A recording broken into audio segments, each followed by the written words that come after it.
Brixham, a small town situated in the southwest of England. For years, this sleepy little town has been known for its tourism and fishing trade. But what people don't know is that most of the buildings that lie in this town have, shall we say, some interesting history attached to them. Let us go back in time and revisit some of Brixham's most haunted buildings as we relive the spookiest tales of Brixham.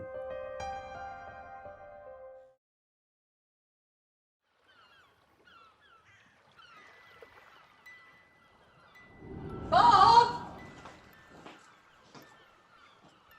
Bob? All right, gone again, back to sea. Didn't take the clean shirt I washed from Dave so-and-so. His latest exploit's been all over town. Harbour master can't even show his face. Half the town is laughing. And as usual in Brixham, there's already more than 3 dozen versions of the story, of course. Even one that it was Robert from Jackman's shipyard. But no, it was my Bob. I can see not all of you are local, so I best explain. My Bob works down the boats, fishing boats. Started as a small boy, a hand on Albert Lovell's boat. I always knew when I married Bob I'd place a fiddle to the sea. He's done very well. Took him most of his life up till now, but he made enough money to buy his own boat. Spends more time there than he does here, of course. Well, when you all fish all day and night, there's only so much money you can earn, and my Bob, well, fish ain't the only catch he brings back.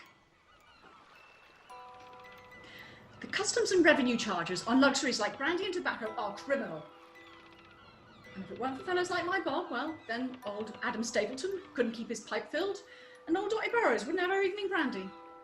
Even them as well to do up in the cottages, old Pring, for all he's so stuck up. If Bob hadn't brought back silks, and old Pring's daughter would like as not have had to get married in her drawers. As it was, she was the talk of the town.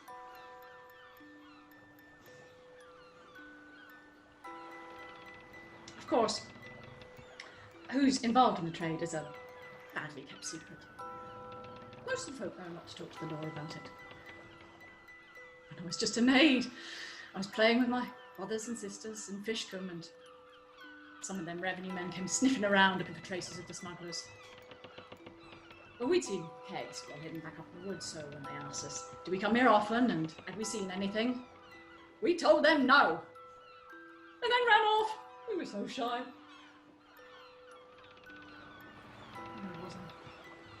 Yeah, so this last week's been rather eventful. My Bob came home from sea. Him and some of his fellas filled the cellar up with something. I'd gone to bed. And they were to take it up to Totnes. Landlady at 7 Stars wanted it. So then that William Chandler, I never trusted him. He's a face like a weasel. Though a real weasel is much better looking. Had been seen drinking in the town with some of the revenue men who'd been creeping round. Well, I can't prove it, but I'll swear he'll be the one that spilled the beans. Next thing I know, as I'm hanging out the washing, revenue men are watching the house, so hold off for a bit. Then a letter comes from Totnes for Bob. The Albert Star is getting impatient, so Bob comes up with a plan. Well, he's a big man, my Bob, and fond of the drink, so he takes to his bed with gout. Of course, concerned neighbours come calling, and that gets the revenue men interested, especially when a coffin is brought to the house. Oh, because my Bob has often died. That same night, the hard-hearted and unfeeling revenue men came to search. Well, of course, my beloved had just gone to the hereafter, and I was beside myself. So there went no way they were coming in to search at a time like that. Next day, the coffin leaves the house. Bob's not in it. But such a sight. The cart, the coffin, followed by the mourners, including Bob. And who should they meet on the road to Totnes? But those sneaky revenue men. Well, They're a suspicious lot at the best of times, but they want to look in the coffin to make sure it really is my dear departed inside. But of course that can't happen. So from out behind the mourners steps the face painted white, hands painted white, in the dark, eyes glaring. Looked like something would make the parson quake. Certainly worked. Those revenue men couldn't escape fast enough. I heard they left their horses and were found the next morning cowering in the church, saying they'd seen the devil himself. My Bob's gone back to sea. He's fine. Revenue men know they've been had, but there was no proof. They're too embarrassed to do anything about it. They're calling our place the Smugglers Haunt now. Reckon that name's around to stay for a while.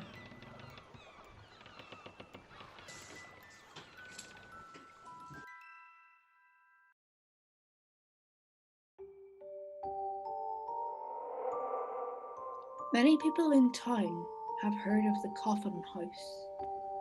Old Edgar Burrows won't even set foot in it. Says anything like that is witchcraft. But Parson Landers has often dropped by for tea with his wife, much to Edgar's disgust. Well, I was 19 when I fell in love with Tom, who was a deckhand on the Emily Maytham. You couldn't imagine a nicer young man. I mean, he was fond of a drink or two at Dotty May's pub. What man isn't? He was good looking, kind, and he would do anything for those he cared about. My father, on the other hand, was more well-to-do and owned the iron mine over at Sharkham, just on the other side of Berry Head. So, whilst father also wanted me to be happy, he didn't really approve of Tom, you know. But he knew that we'd been friends since childhood. I must have been about 5. So he never really questioned it. Although when I was 16 and Tom 17, he did say that it wasn't seemly that we should spend so much time together when Tom was ashore. The final straw came when Tom and some friends, Harry, Adam and possibly Percy, had drunk a little too much over at Dotty's pub, and my father found Tom asleep by our front gate.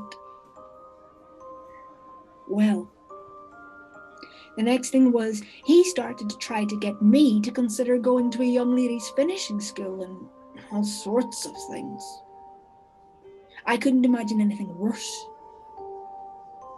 And I realised that I was liking Tom in new ways that I hadn't thought of before.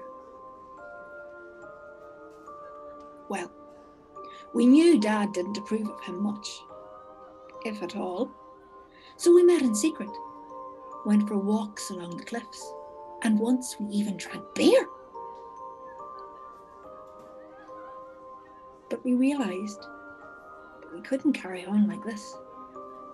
Tom's mother wanted him to settle down, and my father was starting to hint about the parson's son to me. He visited once when I was gardening. Stammering and nervous, he gave me a bouquet of flowers, looking very, very much like the types that I had just weeded from amongst my roses. And then one Sunday afternoon after church, Tom came up to my father and I and said he had something important to discuss. My father agreed that Tom could visit at tea time, and he didn't want me in the room when Tom was there. But I insisted on bringing them tea and slices of the cake I had baked on Friday. Tom took the opportunity whilst I was in the room and asked my father to allow us to marry. I'd never seen him so angry. He didn't give me a chance to say anything. He told Tom that he would never allow me to marry a sailor who drank, and that I was far too good for him.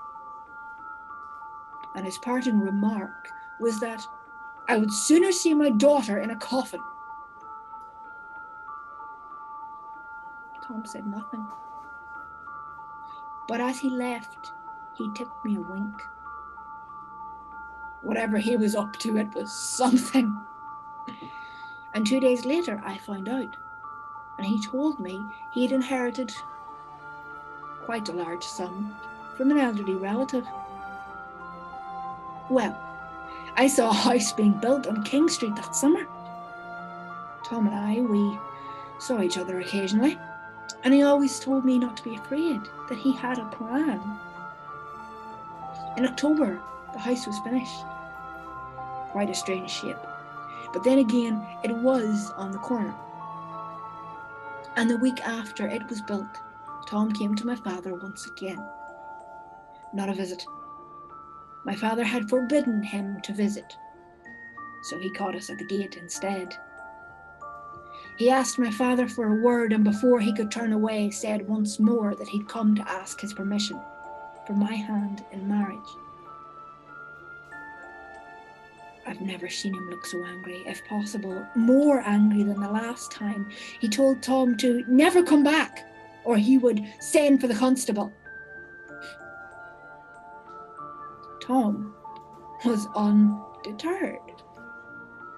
Mr. Marshall, he said firmly, I have taken your wishes into account, and when I asked for Esther's hand in marriage, you will remember you would sooner see her in a coffin, you said. Therefore, I have done as you said, and provided her with a coffin. You will have seen the new house in King Street, which I had built with my inheritance. Observe, if you will, that it is in the shape of a coffin.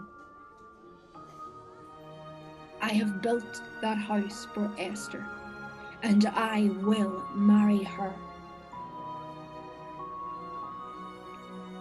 My father for once was at a loss for words.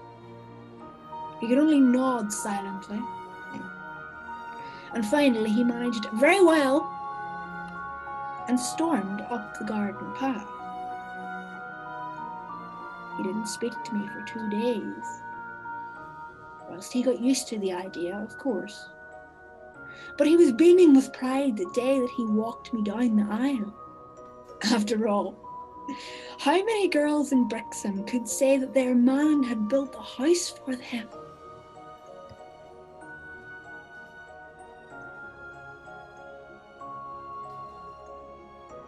We lived there all our lives. And for those with eyes to see, we're still there. It was such a happy house, for all old Edgar's complaints.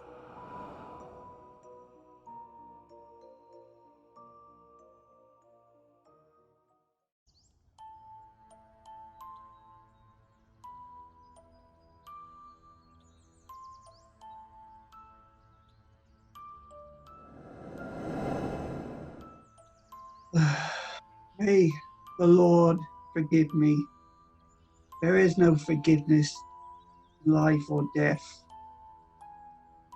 It all started when my son was 19. You know how young men are like. Any pretty bit of skirt will grab their attention. It's natural. But there's a difference between liking a pretty girl and having some fun and taking it seriously and taking her as your wife. So young Edward, you fell in love with a pretty young farm girl, Mary. I thought it was just the usual thing, a fancy that would pass. He started seeing Mary more often. He would get up before the first cockerel crowed to see her. He would go out to the fields at Southdown. Again, I thought a fancy while I was usually asleep, as if he thought his father didn't know. Besides, Edward had put on some weight with the housekeeper's cooking, so a few brisk walks up Southdown would do the lad good. This went on through the spring and then the summer. First once a week, then 3 times a week, then every day. They seemed to hit it off. I saw them glancing at each other in church, and I started to become worried. I had spoken with William Goldsmith in Exeter. He had a daughter who was a perfect match for my son. She was accomplished, not the most pretty, but that would only mean that she'd be less likely to be unfaithful. She was, refined and respectable, from a family going back centuries. I invited them on a visit to our little town. William and Ellen Goldsmith stayed with us for a week, and I made sure that Edward and Ellen would meet and talk.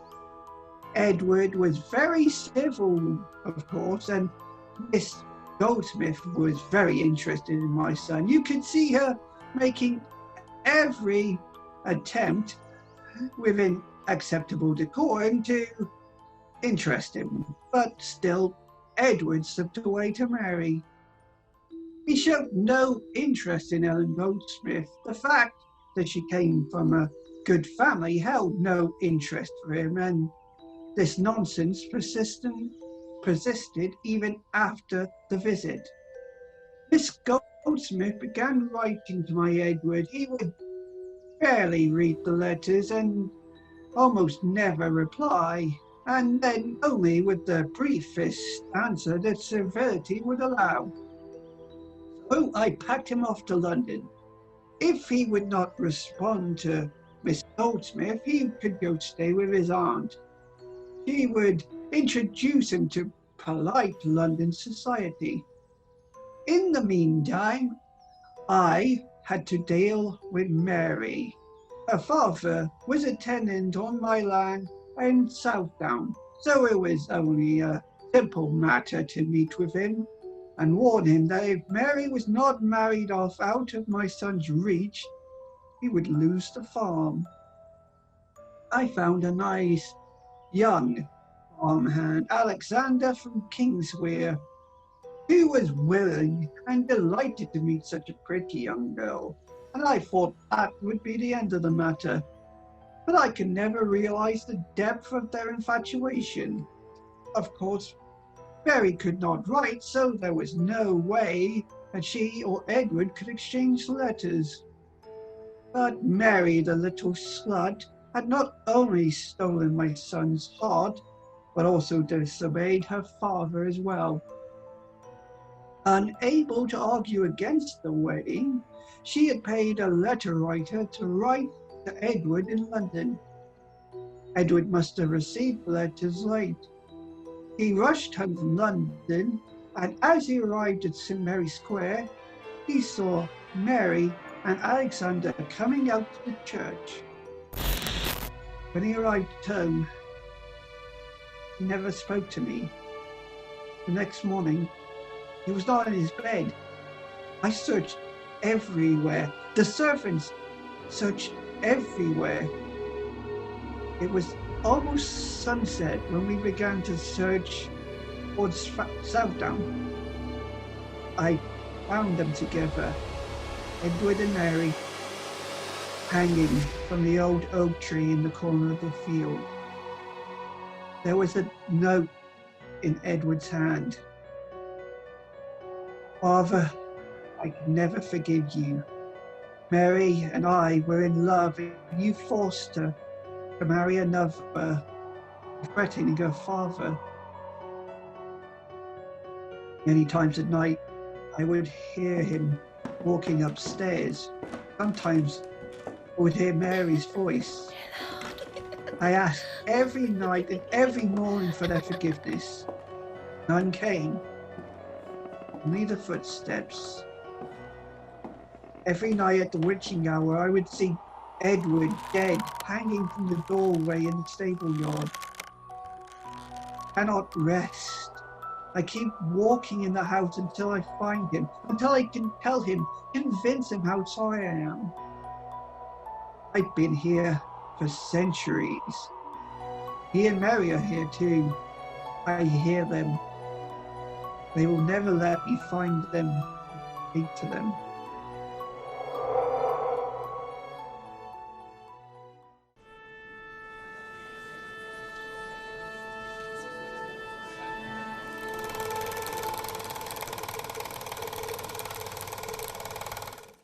I started helping out at Brixham Theatre in the summer of '74. My dad laughed. He wanted me to work on the boats, but he also knew I really wanted to be an actor one day. He laughed at me a lot about it, but he always secretly supported it. So I decided to help out at the theatre down the road. I could see how a theatre worked and watch how the actors worked. The year before, '73, Mr. Slater had saved the theatre and performed there several times, until 1975. It was very popular. It supported local and national acts, as well as the local amateur group, Bodes. I mean, a real-life movie star performing on the stage at Brixham. Its main shows were comedies. The Whitehall Farces? I think he was almost word perfect in them. People loved them. I'm not sure if it was the plays, or the fact he was a movie star, or that he'd saved the theatre. And then, in December 1975, he'd passed on. And that winter, he wasn't always well. I'd heard he'd been in a plane crash in France in 1945, and after that, he was never quite right. I don't know if it was that, or if it was because he always worked so hard. So it was in March, and there was a local band setting up for a concert one night. I was checking the foyer, making sure the aisles are clear and tidy, and out of the corner of my eye, I saw something. I looked again, and when I looked straight, I couldn't see him, but I thought I'd seen Mr. Slater, sitting below the box with the sound desk. I found a discarded chocolate wrapper left under a seat from last night. I looked around. I thought I was going crazy. He was there still, but he'd moved forward a row, watching the band on the stage. I looked longer this time, from the corner of my eye. It was Mr. Slater for sure. Well, I didn't know who to tell. I'd heard of my grandma goes to church religiously every Sunday, saying, "Ghosts are evil." There's no way Mr. Slater was evil. Though I wondered why he hadn't gone to heaven. And then I thought, because he'd saved the theatre, he was here like a guardian angel to watch over the place.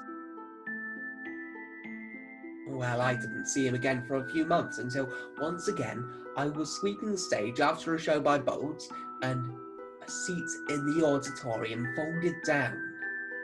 About 10 minutes later, it popped back up again, as if whatever was holding it down had got back up again. Well, I didn't think much of it at the time either, until it happened again during a show in an empty seat. And turns out a lot of other people had started seeing things happen too. Nothing bad. Mr. Slater is as professional in life, well, as he was in life.